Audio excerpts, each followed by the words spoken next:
যখন হযরত ঈসা গর্ভে আসলো তখন হযরত মারইয়াম আলাইহিস সালামের যখন প্রসব বেদনা উঠলো তার খিদা লেগে গেল, খিদার যন্ত্রণা, এদিকে ব্যথা এদিকে যন্ত্রণা। তিনি খেয়াল করলেন তার বাড়ির আঙিনায় একটা খেজুর গাছ আছে, তবে হ্যাঁ গাছ আছে পাতা নাই, গাছ আছে শুকনা, গাছ আছে প্রাণ নাই। কিন্তু ঈসা আলাইহিস সালাম পেটের মধ্যে হযরত মারইয়াম আলাইহিস সালাম কষ্ট করে গাছের কিনারায় গিয়ে আস্তে করে হাত দিলেন।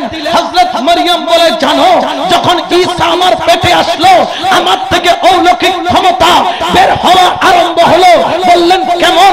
বলে মরা গাছে হাত দিছি, মরা গাছ জিন্দা হয়ে গেল, সাথে সাথে পাতা বের হলো, সাথে সাথে ফুল বের হলো, সাথে সাথে খেজুর গেল, সাথে সাথে খেজুর পাকলো, সাথে সাথে খেজুর শুকাইলো, সাথে সাথে গাছ থেকে পড়লো।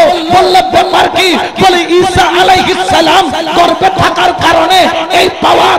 জেনে রাখো গৌসে হাওলাই যদি কলবে থাকে